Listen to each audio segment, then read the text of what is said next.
Hello everyone, this is Kanupriya and welcome to beyond teachings. आज के class में हम लोग केमिकल प्रॉपर्टीज़ के बारे में डिस्कस कर रहे हैं कार्बन कंपाउंड्स के। हमने ऑलरेडी इसके एक जो प्रॉपर्टी है उसके बारे में डिस्कस कर लिया है जो कि है कंबशन। आज के क्लास में हम लोग addition reaction and oxidation reaction के बारे में डिस्कस करेंगे। यानी जो हमारे कार्बन कंपाउंड्स हैं, यानी कि जो कंपाउंड्स कार्बन से मिलके बनते हैं, कार्बन एटम से मिलके बनते हैं, उन कंपाउंड्स को किस तरह से वो कंपाउंड्स आपको ऑक्सीडेशन को दिखाते हैं और एडिशन रिएक्शंस को दिखाते हैं, उसके बारे में आज के क्लास में हम लोग डिस्कस करने वाले हैं। तो चलिए आज के क्लास को स्टार्ट करते हैं। सबसे पहले आप देख सकते हैं ऑक्सीडेशन रिएक्शन है। हम जानते हैं कि ऑक्सीडेशन रिएक्शन का मतलब होता है गेनिंग ऑफ ऑक्सीजन, यानी जब आपका कोई भी एक कंपाउंड है वो ऑक्सीजन को गेन करेगा, उस पूरे प्रोसेस को हम लोग ऑक्सीडेशन रिएक्शन बोलते हैं। तो इसमें जो फर्स्ट पॉइंट है वो बोल रहा है oxidation reaction means gaining of oxygen, जो कि मैंने आप लोग को बोला, या फिर हो सकता है लूजिंग ऑफ हाइड्रोजन। उस केस में, दोनों ही केस में उसे हम ऑक्सीडेशन रिएक्शन बोलेंगे। अगर एक ऑक्सीजन गेन हो रहा है और हाइड्रोजन लूज हो रहा है, वो दोनों ही प्रोसेस को ऑक्सीडेशन कहा जाएगा। The second point says carbon compounds में be easily oxidized on combustion. Combustion जब होता है, कंबशन का मतलब होता है हम उसे जलाते हैं इन द प्रेजेंस ऑफ ऑक्सीजन।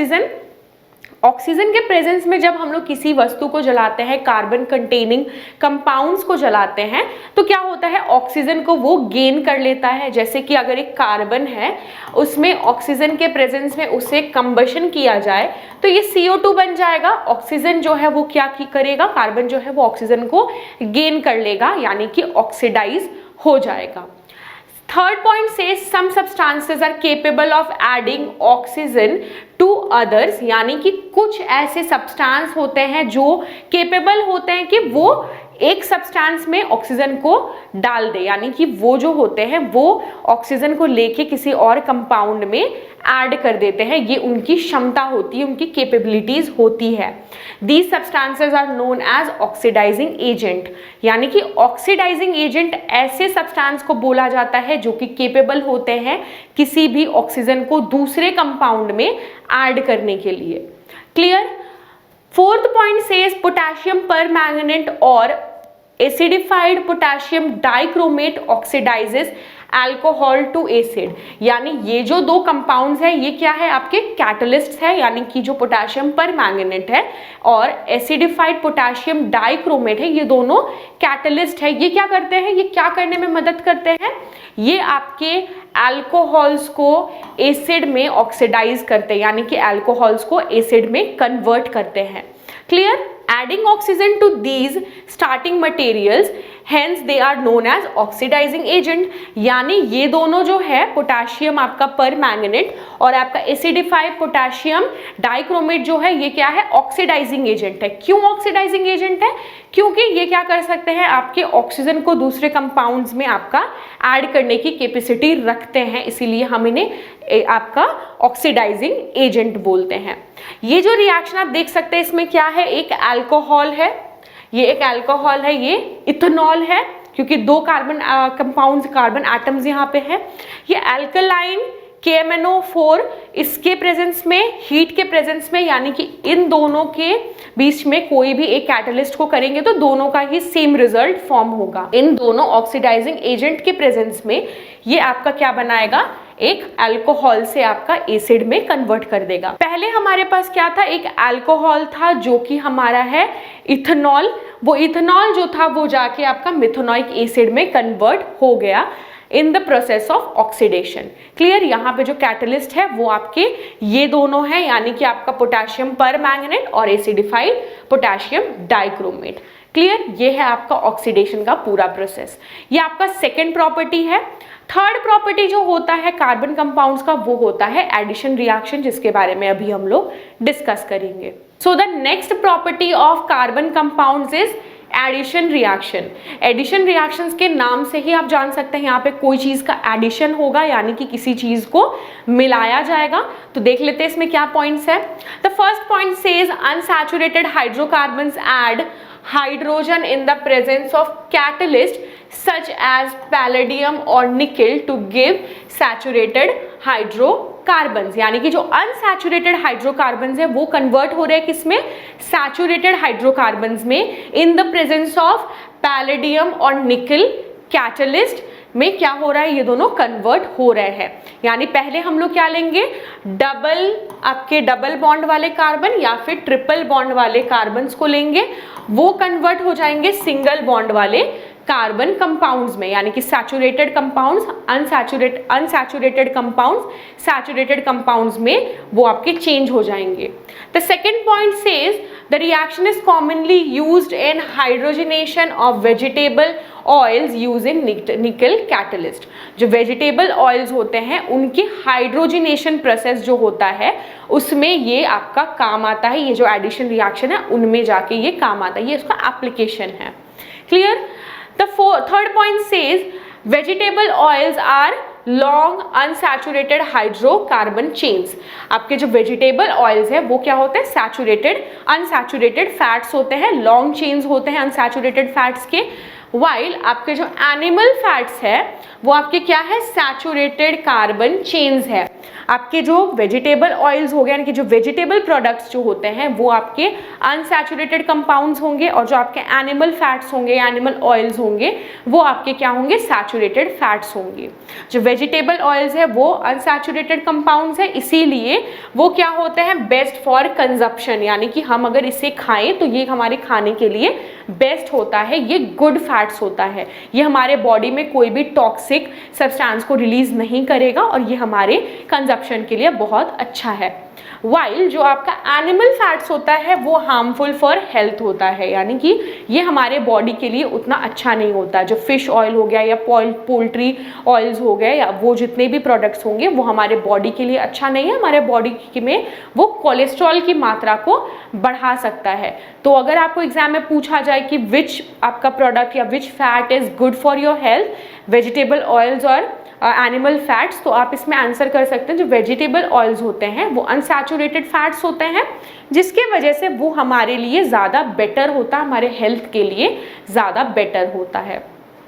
आप इस रिएक्शन से देख सकते हैं जो हमारा फर्स्ट पॉइंट था जिसमें कि आपका एक अनसैचुरेटेड आपका कार्बन कंपाउंड्स है, यानी कि आप देख सकते हैं डबल बॉन्ड वाला एक कार्बन कंपाउंड्स है, वो क्या हो रहा है, निकल कैटलिस्ट के आपके प्रेजेंस में वो क्या हो रहा है, कन्वर्ट हो रहा है एक सैचुरेटेड कार्बन कंपाउंड में।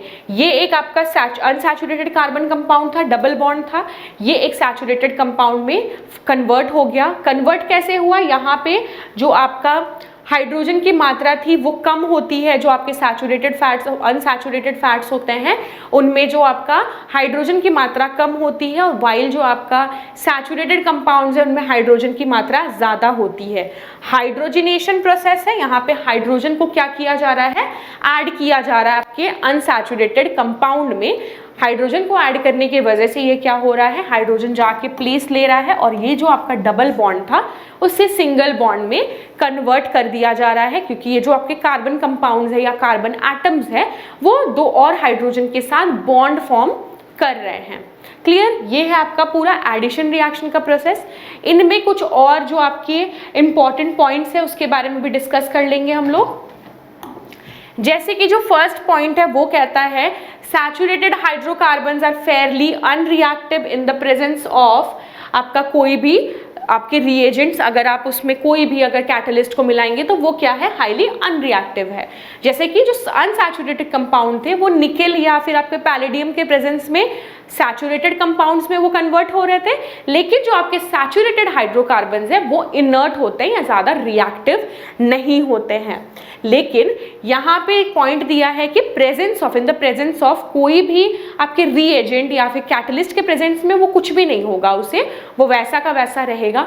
लेकिन अगर वहाँ पे सनलाइट दिया जाए उसे, और जो आपके सैचुरेटेड हाइड्रोकार्बन्स हैं उनसे अगर सनलाइट के प्रेजेंस में लाया जाए तो वो क्या हो सकता है, रिएक्ट कर सकता है। किस तरह का रिएक्शन होगा, chlorine is added to the hydrocarbon is very fast reaction, यानी इन द प्रेजेंस ऑफ आपका सनलाइट वो क्लोरीन को अपने में ऐड कर सकता है। यानी कि जो सैचुरेटेड हाइड्रोकार्बन होगा, अगर एक सैचुरेटेड हाइड्रोकार्बन है सिंगल बॉन्ड वाला, यहाँ पे हाइड्रोजन्स हैं, तो ये अगर सनलाइट के प्रेजेंस में क्या हो सकता है, क्लोरीन को हम इसमें ऐड कर सकते हैं। क्लोरीन को ऐड करेंगे तो ये जो क्लोरीन है वो क्या करेगा, किसी भी हाइड्रोजन को हटा के खुद उसका स्पेस ले लेगा। ये प्रोसेस आपका हो सकता है only in the presence of sunlight, कोई भी दूसरे कैटलिस्ट या रिएजेंट में ये नहीं होने वाला है।